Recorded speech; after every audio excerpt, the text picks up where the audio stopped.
Bismillah, uhayyikum jami'an bi tahiyyatil Islam wa tahiyyata ahlal jannah insyaallah. Assalamualaikum warahmatullahi wabarakatuh.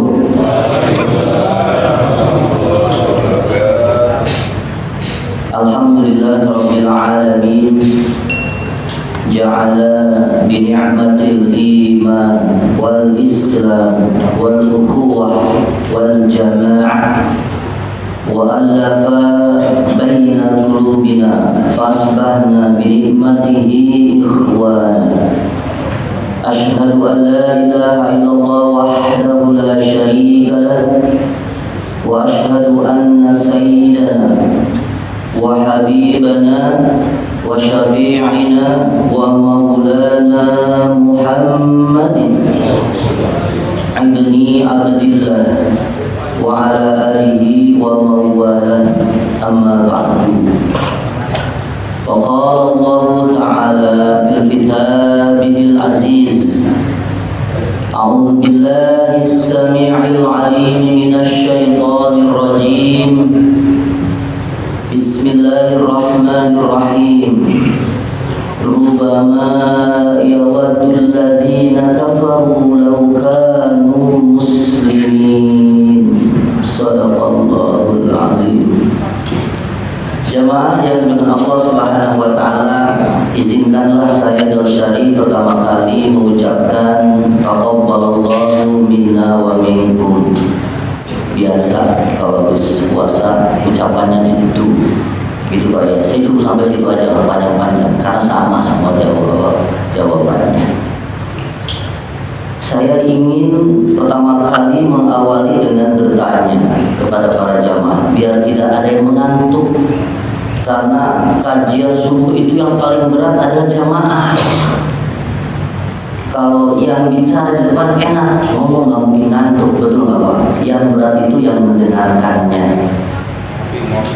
Nah, tapi nanti motivasi dari Ustaz Fatah katanya ada siraman jasmani gitu. Pertanyaannya adalah, ada yang punya niat ingin pergi haji atau umroh?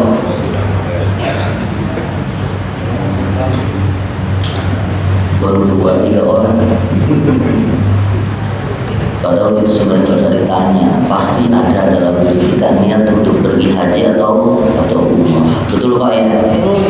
Cuma ala kulli halin Allah Subhanahu wa taala belum menakdirkan kita untuk berangkat haji atau umrah. Betul nggak Pak? Namun ma'asyiral muslimin rahimahumullah, Rasulullah Muhammad sallallahu alaihi wasallam memberikan motivasi kepada kita. Bagi kita yang belum bisa menjalankan ibadah haji atau umrah, namun Allah Subhanahu wa taala bisa memberikan pahala haji dan umrah. Bagi siapa? Bagi yang pertama adalah orang-orang yang sholat subuh berjamaah. Alhamdulillah kita sudah sholat subuh berjamaah, betul tidak? Tsumma qa'ada yadhkurullah, kemudian duduk berzikir kepada Allah Subhanahu wa taala. Kita sudah yang kedua, duduk berzikir. Cuma duduk berzikirnya di sini ada tenggat waktunya, disebutkan oleh Rasulullah Muhammad sallallahu alaihi wasallam, hatta tatla'a syamsu, sampai terbitnya matahari. Jadi Bapak, Ibu, adik-adik tahan sebentar gitu. Jangan sampai buru-buru mau pulang. Sampai matahari terbit. Tsumma shalla rak'atain. Kemudian ketika terbitnya matahari, kita salat 2 rakaat. Niatnya ada niat salat syuruq. Apa kata Nabi? Ka'ajri, maka baginya pahala hajjatin wa umratin, maka baginya pahala haji dan umrah. Masya Allah. Tammatan, sempurna. Jadi ma'asyiral muslimin rahimahumullah, ketika kita belum bisa menjadi duyufur rahman, tamu-tamu Allah Subhanahu wa taala, di Baitullah, namun kita bisa mendapatkan pahala haji dan umrah tersebut. Bisa setiap hari, ma'asyiral muslimin rahimakumullah. Minimal sepekan sekali setiap hari Ahad. Kenapa? Karena kita tidak ada aktivitas setelah sholat subuh, betul nggak Pak? Kalau Senin sampai dengan Sabtu mungkin kita punya aktivitas. Baca sholat subuh kita buru-buru. Kenapa? Jangan sampai terlambat sampai tempat kerjaan. Ini yang pertama pertanyaannya. Pasti kita punya niat untuk pergi haji dan umrah. Yang kedua pertanyaannya adalah pertanyaan yang kedua ada 3, banyak ini. Makanya saya bagi menjadi 3 kelompok. Sayap kanan saya, sayap kiri saya, dan depan saya. Pertanyaan yang pertama untuk sayap kanan saya adalah, apa kenikmatan Allah yang terbesar yang kita rasakan selama kita hidup di dunia ini? Gitu Pak. Sayap kanan Pak ya. Kemudian sayap kiri Pak. Apa kesibukan kita di dunia ini yang paling menyita waktu kita? Dan buat depan saya, pertanyaan ketiga adalah, apa pelajaran hidup yang kita dapati selama kita berada di dunia ini? Silakan 2 menit, boleh bertanya kepada sesama tetangganya atau sebelahnya, atau mungkin yang bawa HP boleh searching di HP. 2 menit, biasa juga bisa istirahat. Pertanyaan yang pertama buat saya kanan saya, apa jawabannya Pak?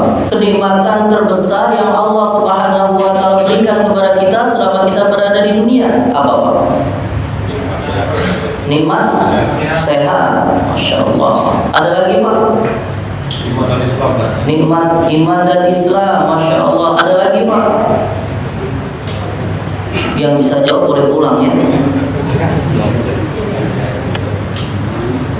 Sering terbawa karena saya sebagai guru gitu, buat memotivasi murid saya biar berani menjawab walaupun itu salah begitu Pak.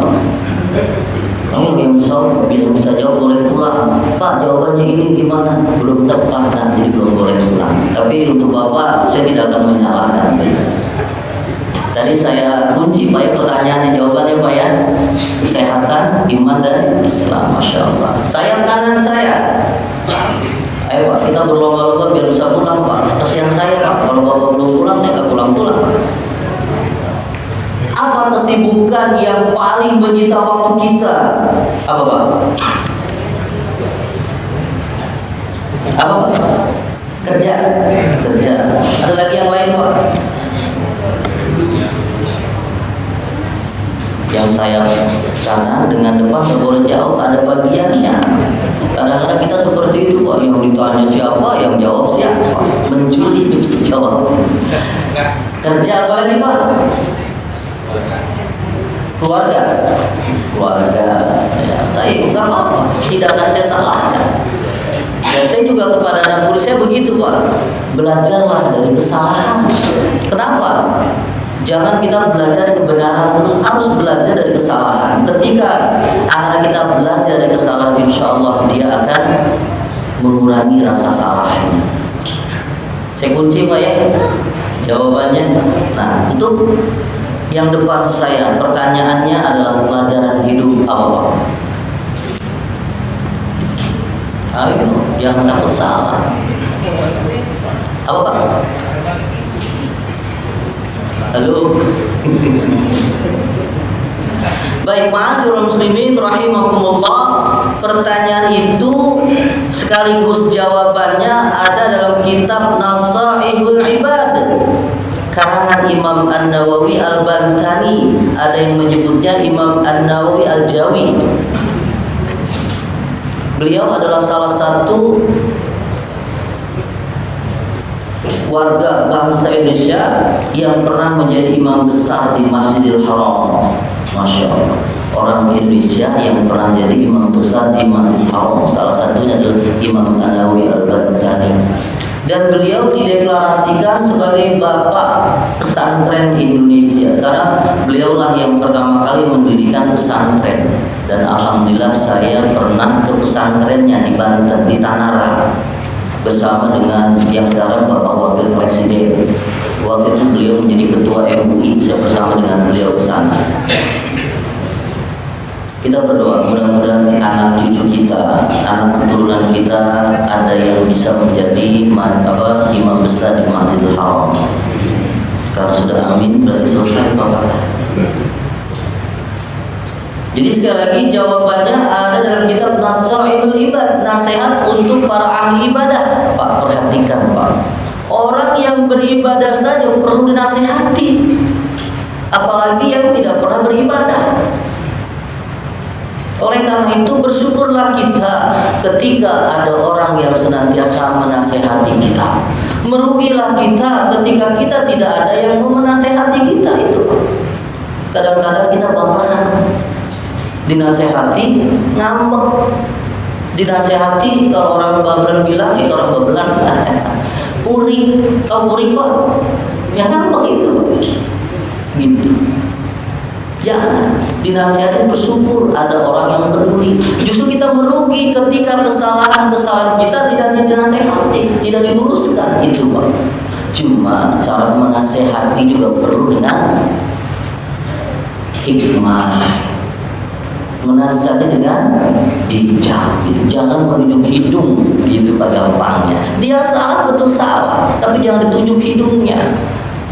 Imam Ahmad bin Hanbal suatu ketika melewati sebuah majelis ta'lim. Perhatikan Bapak, seorang imam besar, imam madhab, Imam Ahmad bin Hanbal ketika melewati sebuah majelis ta'lim, secara tidak sengaja dia mendengarkan ustadznya itu membaca dari salah. Begitu Pak. Kemudian ma'asyiral muslimin rahimakumullah, Imam Ahmad bin Hanbal malam harinya datang ke rumah ustaz tersebut. Berhati-hati jangan sampai ada yang melihat. Bahkan ketika ketuk pintunya perlahan-lahan, assalamualaikum. Siapakah engkau yang kedua? Tidak menjawab assalamualaikum. Ketika dibuka ma'asyiral muslimin rahimakumullah, kaget ustaz tersebut. Ternyata yang datang adalah imam besar, Imam Ahmad bin Hanbal. Ada apa gerangan engkau ya Syekh? Seperti itu. Mohon maaf. Jadi orang yang mau menasehati pun malah minta maaf, gitu Pak. Kalau kita beda, ditunjuk hidungnya, dikuliti, dijeberkan aibnya, subhanallah, nauzubillah, tidak boleh. Mengajar kita kepada para salafus saleh yang begitu mengedepankan adab dalam watawasau bil haqqi watawasau bis sabr. Senantiasa seperti ma'asyiral muslimin rahimakumullah.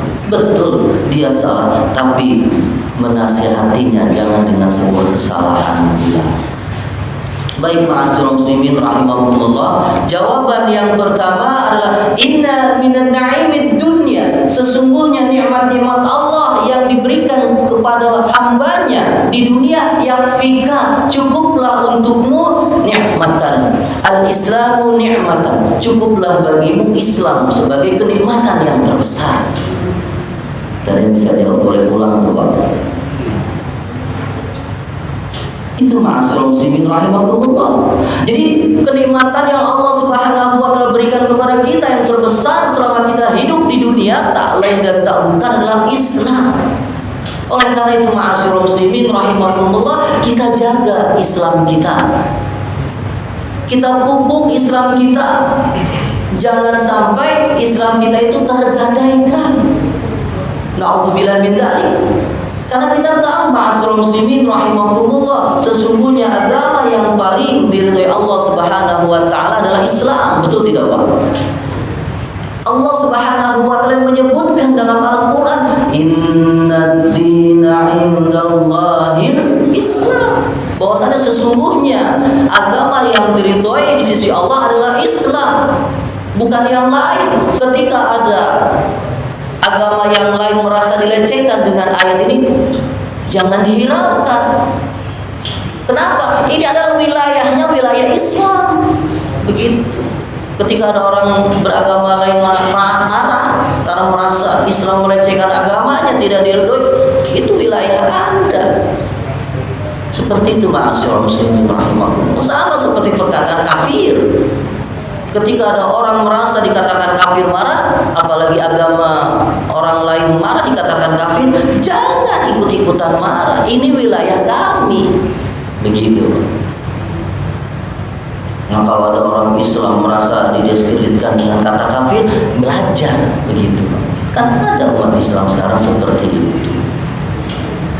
Jadi inna minani ta'ib dunya, sesungguhnya kenikmatan yang Allah Subhanahu wa taala berikan kepada kita adalah al-islamu ni'matan yakfika, cukuplah bagimu al-islamu ni'matan, Islam sebagai nikmat. Kita jaga ma'asyiral muslimin rahimahullah sampai akhir hayat kita, betul enggak Pak? Wala tamutunna illa wa antum muslimun, sampai akhir hayat kita. Ketika kita dipanggil oleh Allah Subhanahu wa taala, ketika malaikat maut mencabut nyawa kita, Islam masih bersemayam dalam diri kita. Ini ma'asyiral muslimin rahimahullah. Bahkan dalam ayat yang lain Allah Subhanahu wa taala dengan jelas gamblang, wa may yabtaghi ghayra islami dina, barang siapa yang mencari agama selain daripada Islam, fala yuqbalu minhu, maka tidak akan diterima agama daripadanya. Subhanallahil azim. Dengan gamblang Allah Subhanahu wa taala menjelaskan, hei, ketika engkau mencari agama selain daripada Islam, maka agamamu tidak aku terima. Wa huwa fil akhirati minal khasirin, dan nanti di akhirat dia akan menjadi orang-orang yang merugi. Bapak, Ibu, adik-adik, dikatakan merugi di akhirat itu adalah tidak sama ketika dikatakan merugi di dunia, Pak. Kalau merugi di dunia masih bisa kita perbaiki, tapi ketika merugi di akhirat tidak bisa diperbaiki. Kalau orang tua kita dulu menyebutkan pepatahnya, apa lacur, nasi sudah jadi bubur, betul Pak? Apa lacur, nasi sudah jadi bubur, gak bisa balik lagi jadi nasi walaupun bubur enak. Ini ma'asyiral muslimin rahimahullah. Masya Allah. Ini kita perhatikan, kita jaga ma'asyiral muslimin rahimahullah. Terutama anak-anak kita yang butuh bimbingan Islamnya. Ketika mereka salah dalam sholat, jangan dimarahi. Saya kadang-kadang nangis Pak dalam hati. Anak-anak masih kecil sholatnya bercanda dimarahi. Saya sedih, nangis saya. Kita lupa yang sudah tua. Dulu juga kita seusia mereka sama, betul nggak Pak? Ngaku Pak. Ngaku Pak. Sekarang kan kita udah tua malu, betul nggak Pak? Ini ma'asyiral muslimin rahimahullah. Dalam ayat yang lain, surah 15 ayat yang kedua, Allah Subhanahu wa taala menjelaskan nanti Pak, di hari kiamat, di akhirat, orang-orang kafir itu menyesal. Kenapa? Karena dia tidak menjadikan Islam sebagai minhajul hayat. Rubama yawaddul ladzina kafaru law kanu muslimin. Bagi jamaah yang belajar bahasa Arab, rubama itu adalah bentuk, salah satu bentuk kata yang dinisbatkan untuk orang-orang yang menyesal, gitu Pak. Rubama yawadul ladzina kafaru law kanu muslimin. Nanti di hari kiamat orang-orang kafir itu menyesal. Kenapa? Ketika berada di dunia tidak menjadikan Islam sebagai minhajul hayah. Islam tidak dijadikan sebagai pedoman hidupnya. Ini ma'asyiral muslimin rahimahullah. Jadi ketika kita yang beragama Islam, beruntunglah, dijaga sampai akhir hayat kita. Ini yang pertama. Jawabannya adalah Islam, kenikmatan yang terbesar. Sayap kanan Pak. Wa inna minasyughla, dan dari segitu banyaknya kesibukan yang fika, cukuplah bagimu at-ta'atan sugla. Nah gitu Pak. Jadi kesibukan yang menyita waktu kita sejatinya adalah apa Pak? Ketaatan. Ketaatan kepada siapa Pak? Kepada Allah Subhanahu wa taala. Seorang ulama besar mutakhir dari Mesir, Kiai Hasan, menyebutkan dalam kitabnya, Majmu'atul Rasail. Al-wajibatu aktsar min al-awqat. Masya Allah, itu Pak. Apa artinya? Waktu yang Allah Subhanahu wa Ta'ala sediakan itu sedikit ketimbang kewajiban-kewajiban kita kepada Allah Subhanahu wa Ta'ala. Al-wajibatu aktsaru minal awqat. Kewajiban-kewajiban itu lebih banyak daripada waktu yang tersedia. Begitu. Jadi kesibukan-kesibukan kita yang paling benar adalah ketika kesibukan kita diniatkan dalam rangka taat kepada Allah Subhanahu wa Ta'ala. Orang yang tidak disibukkan dengan kebaikan sudah pasti disibukkan dengan ketidakbaikan. Begitu juga sebaliknya, ma'asyiral muslimin rahimakumullah. Orang yang tidak disibukkan dengan ketidakbaikan maka disibukkan dengan kebaikan-kebaikan. Maka bersyukurlah kita ketika kita disibukkan dengan kebaikan. Dan kesibukan kita kemarin sebulan penuh ada beribadah kepada Allah Subhanahu wa Ta'ala dalam rangka taat kepada Allah Subhanahu wa Ta'ala. 11 bulan setelah bulan Ramadan kita pertahankan. Betul nggak Pak? Paginya sampai dengan azan maghrib kita menjaga lisan kita dengan berzikir kepada Allah Subhanahu wa Ta'ala, tilawah Al-Quran, dan menghindari perbuatan-perbuatan, perkataan-perkataan yang mengurangi pahala dari saum kita, dari ghibah, namimah dan lain sebagainya. Ma'asyiral muslimin rahimakumullah, kita ganti dengan berzikir kepada Allah Subhanahu wa Ta'ala. Sibuk malam hari kita juga sibuk dengan tadarus Al-Quran bersama-sama, qiyamul lail bersama-sama, betul tidak Pak? Disibukkan dengan ketaatan kepada Allah Subhanahu wa Ta'ala. Dan janji Allah, ma'asyiral muslimin rahimakumullah, orang yang disibukkan dengan ketaatan kepada Allah Subhanahu wa Ta'ala nanti di akhirat. Perhatikan Bapak, adik-adik perhatikan. Ketika kita berada di dunia disibukkan dengan ketaatan kepada Allah Subhanahu wa Ta'ala, maka Allah Subhanahu wa Ta'ala akan memberikan ganjaran kepadanya. Kita semua mungkin sudah hafal surah Yasin. Coba dibuka lembaran-lembaran hafalan kita surah Yasin. Berhenti di ayat yang ke-55. Sudah? Inna ashabil yawma fi syughulin fakihun. Ada Pak? Coba Bapak baca terjemahan. Sesungguhnya penghuni-penghuni surga pada hari itu disibukkan dengan kenikmatan-kenikmatan. Masya Allah. Jadi sibuknya dengan kenikmatan-kenikmatan Pak di surga itu Pak. Kenapa? Karena ketika berada di dunia disibukkan dengan ketaatan kepada Allah Subhanahu wa Ta'ala. Beruntunglah kita. Oleh karena itu ma'asyiral muslimin rahimakumullah, ketika kita berada di dunia mari kita sibukkan dengan ketaatan kepada Allah Subhanahu wa Ta'ala. Teringat tahun 70-an ada seorang kiai di Jakarta yang sekarang ada pesantrennya As-Syafi'iyah. Kenal siapa Pak? Tahun 70-an membuat syair As-Syafi'i, Kiai Haji Abdullah Syafi'i membuat syair. Syairnya singkat, ma'asyiral muslimin rahimakumullah. Kita mungkin dulu hafal, tapi anak kita sudah tidak hafal sekarang. Yang hafal boleh ikuti bareng dengan saya. Allahumma salli ala sayyidina Muhammad wa ashghilil zalimin bil zalimin. Hafal Pak? Wa akhrijna min bainihim salimin wa ala alihi wa sahbihi ajma'in. Syairnya pendek, ma'asyiral muslimin rahimahumullah. Wa asbilil zalimin bil zalimin. Sibukkan orang yang zalim dengan orang yang zalim. Wa akhrizna min bainihim salimin. Keluarkan kami dari mereka orang yang zalim dengan selamat. Artinya apa ma'asyiral muslimin rahimahumullah? Yang pertama, orang zalim itu punya kesibukan. Gitu loh. Sehingga ketika kita merasa bukan orang yang zalim, maka kita pun sejatinya punya kesibukan. Pertanyaannya adalah apa kesibukan orang-orang yang zalim? Betul Pak? wa akhrizna min bainihim salimin. Ya Allah, sejatinya begitu berdoanya. Keluarkan kami dari kesibukan-kesibukan orang yang zalim dengan selamat. Masya Allah, ini ma'asyiral muslimin rahimakumullah. Jadi kesibukan kita adalah dalam rangka taat kepada Allah Subhanahu wa taala. Sama ya jamnya. Yang kedua Pak ya.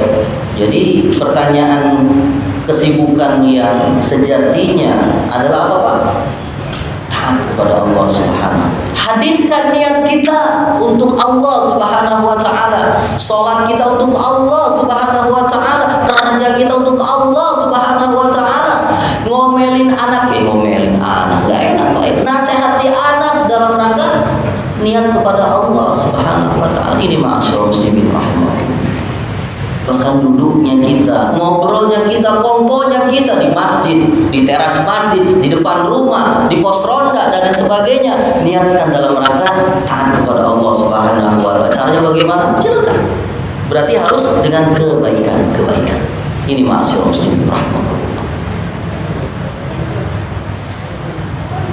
Yang kedua, terakhir yang ketiga.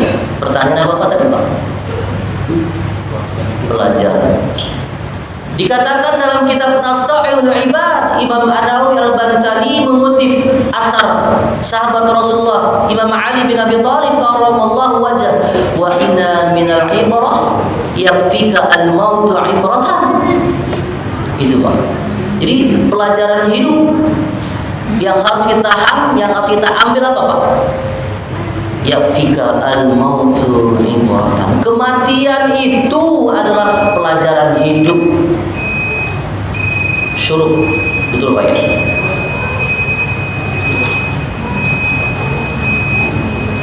Jadi pelajaran hidup kita itu tak lain dan tak bukan adalah kematian. Banyak orang yang enggan membicarakan kematian. Betul Pak? Ayo Pak, betul nggak Pak? Jangan ngomong kematian. Betul nggak Pak? Ketika kita enggan membicarakan kematian, bukan lantas kematian itu menjauh dari kita, tidak. Sebaliknya ada orang yang gemar membicarakan kematian. Yuk kita senantiasa mengingat kematian. Tidak menyebabkan kematian itu lebih dekat, tidak. Waktunya sudah Allah Subhanahu wa taala tetapkan. Kematian itu bukan ditujukan kepada orang yang tua, maaf.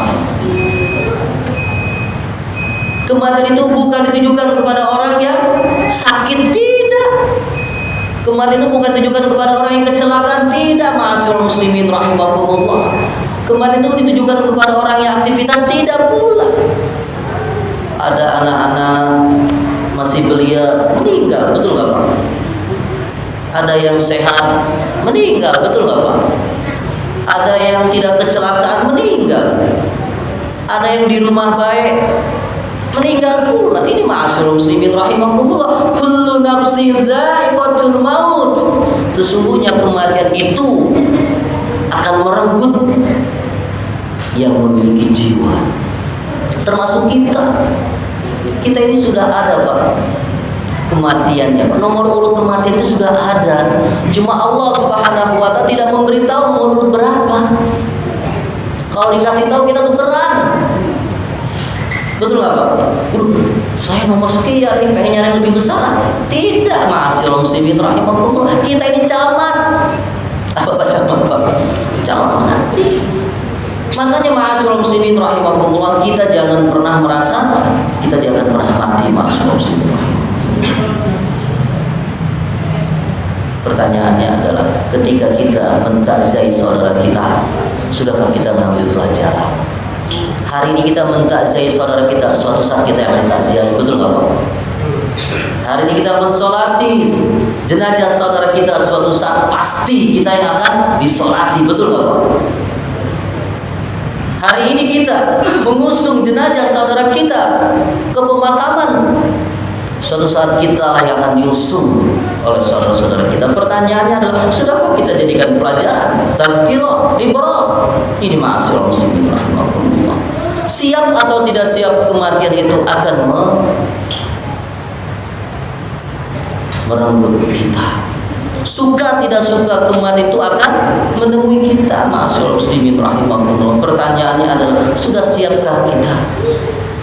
Ini ma'asyiral muslimin rahimakumullah. Silakan buka Al-Quran surah 16 ayat yang ke-28 sampai dengan 29 dan ayat yang ke-32. Jazakallah. Disebutkan di situ Bapak Ibu, mohon waktu 5 menit lagi Ustaz Fatah. Tipe kematian itu ada dua. Bukan rumah saja ada tipenya. Tipe minimalis dan tipe maksimalis. Tipenya sih minimalis tapi harganya maksimalis. Tidak. Dalam ayat yang ke-28 dan 29 Allah Subhanahu wa taala menjelaskan, alladzina tatawaffahumul malaikatu zalimi anfusihim falqaw as-salama ma kunna na'malu min su'. Subhanallahil azim. Adapun orang-orang yang diwafatkan oleh malak Israel dalam keadaan berbuat zalim, Pak, lagi berbuat zalim, malaikatul maut, malak Israel mencabut nyawanya. Inilah yang disebutkan matinya dalam keadaan su'ul khatimah. Ya Allah, ya Rabb, jangan kau matikan saya dalam keadaan su'ul khatimah. Betul, Pak. Dilalahnya, Pak, Allah Subhanahu wa taala menyebutkan dalam ayat ini ngeyel, Pak. Orang yang sudah matinya dalam keadaan berbuat zalim kepada dirinya sendiri masih ngeyel. Fa'alqaw as-salama ma kunna na'malu min su'. Subhanallahil azim. Dia masih enggak ngaku, Pak. Masih enggak ngaku, saya tidak pernah melakukan perbuatan su', perbuatan buruk, perbuatan jahat. Begitulah manusia, Pak. Makanya Allah bantah, bala, tidak. Innallaha alimun bima kanu bima kanu ta'malu. Sesungguhnya Allah Maha mengetahui apa yang kamu kerjakan. Ini ma'asyiral muslimin rahimakumullah. Ngeyel manusia itu. Dan di ayat yang ke-29-nya Allah Subhanahu wa taala memerintahkan kepada orang yang matinya dalam keadaan su'ul khatimah masuk ke dalam nerakanya Allah, neraka jahanam. Fadkhulu abwaab jahannam. Subhanallahil azim. Pak, disuruh masuk ke dalam neraka jahanam. Coba kita cek lagi hafalan surah Yasin kita. Terusan dari ayat yang ke-55. Disebutkan kita itu diingatkan oleh Allah Subhanahu wa taala terhadap neraka jahanam, namun kita lupa.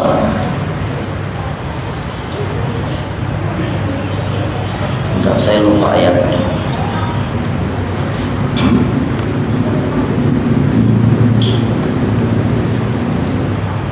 Hadhihi jahannamul lati kuntum tu'adun. Terus islauhal yawma bima kuntum takfurun. Silakan Bapak baca terjemahannya.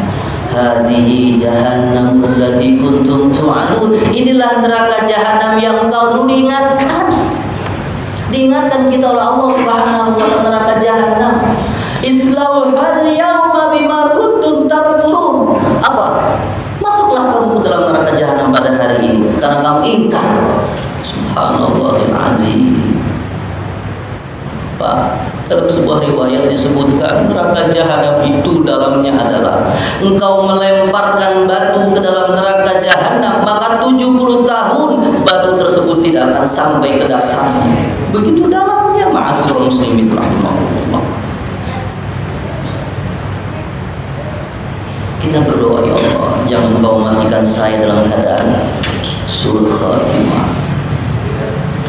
Dan dalam ayat yang ke-32 surah An-Nahl Allah Subhanahu wa taala memberitahu alladzina tatawaffahumul malaikatu thayyibin. Dan adapun orang-orang yang diwafatkan dalam keadaan berbuat baik, kita berdoa, ya Allah, ya Rabb, matikan saya dalam keadaan husnul khatimah. Allahumma inni as'aluka bi husnil khatimah wa na'udzubika bisu'il khatimah. Ya Allah, matikan saya dalam keadaan husnul khatimah dan jauhkan saya dalam keadaan mati su'ul khatimah. Ini ma'asyiral muslimin Allah. Orang yang mati dalam keadaan husnul khatimah, Allah Subhanahu wa taala memerintahkan kepada malaikat, yaquluna salamun alaikum. Masya Allah Pak, malaikat jeng-jreng, tahu jeng-jreng Pak? Orang sudah tahu jeng-jreng. Berbaris menyambut orang yang mati dalam keadaan husnul khatimah. Yaquluna salamun alaikum, seraya berkata selain mendoakan salamun alaikum, keselamatan, kesejahteraan atas kalian. Masya Allah, didoakan oleh malaikat makhluk Allah yang paling taat. Ini ma'asyiral muslimin. Mudah-mudahan pelajaran-pelajaran kita selama 1 bulan di bulan Ramadan kita mampu menjaganya. Semangat-semangat kita di bulan Ramadan kita mampu menjaganya 11 bulan di luar bulan Ramadan. Dan ketika kita punya kesalahan-kesalahan, kita senantiasa memohon ampun kepada Allah Subhanahu wa taala. Saya Daud Syarif mohon maaf apabila ada kata-kata yang salah, karena manusia itu tempatnya salah dan khilaf.